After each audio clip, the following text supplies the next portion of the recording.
এই যে আপকামিং আমাদের ত্রিপুরা টিআরবিটি পরিচালিত যে আমাদের এসটিপিজিটি বাংলা বিষয়ে আমি পড়াই, তো বাংলা বিষয়ে যে আমরা এসটিপিজিটির যে প্রিপারেশান আমরা কি করে নেব, এই প্রিপারেশান নেওয়ার জন্য আমাদেরকে শুধুমাত্র মানে বিষয়গুলি যেভাবে সিলেবাসটা ভাগ করা আছে, যে আমাদের সাহিত্য মালঞ্চ ক্লাস 11-এর সিলেবাসটা আছে, সেখানে আমাদের কিন্তু অবশ্যই টেক্সটটা পড়তে হবে।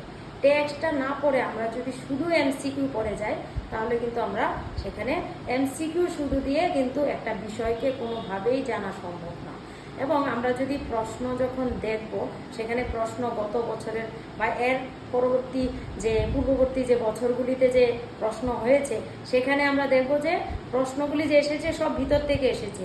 এরকম শুধু এমসিকিউ জানলে তো সেই বিষয়টাই জানলো না, এবং সেই বিষয়টা না জানলে সে কি করে, এবং এরকম অনেক দেখা যায় গ্রামারের ক্ষেত্রে, শব্দ ভাণ্ডারের ক্ষেত্রে, অর্থ পরিবর্তনের ক্ষেত্রে এরকম অনেক প্রশ্ন আসে, যেই ইয়েটা আমাদের রুলস দিয়ে মনে রাখতে হবে। তো গ্রামারের রুলস যদি আমরা জানি, তাহলে ক্লাসের দরকার আছে। এখানে শুধুমাত্র এমসিকিউ পড়ে কিন্তু কোনো পরীক্ষা দেওয়া সম্ভব না।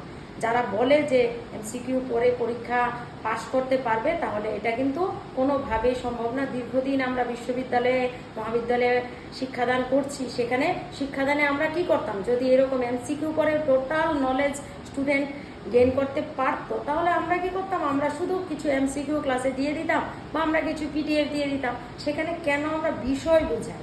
তো আমাদের এখানে আমরা কি করি, এই যে প্রত্যেকটা কবিতা ধরে, গল্প ধরে সেগুলিকে বোঝানো হচ্ছে, তারপর সেই বেসিসে এমসিকিউ বা শর্ট টাইপ ইনফরমেশন পড়ানো হচ্ছে, যাতে সে আগামী দিনে পরীক্ষা এমসিকিউর জন্য নিজেকে প্রিপেয়ার করতে পারে। তো এই হচ্ছে পড়ার স্ট্র্যাটেজিটা। শুধু এমসিকিউ দিয়ে পড়া হবে না। যারা ভাবছো এমসিকিউ পড়ে তোমরা পাস করবে, তাদের পক্ষে সেই সফলতায় উত্তীর্ণ হওয়াটা আমার মনে হয় একটু কঠিন হবে। হ্যাঁ, সেখানে বিষয় জানাটা খুবই দরকার, সে ক্লাস করাটাও খুবই দরকার। তো এই হচ্ছে তোমাদের প্রতি আমার আবেদন।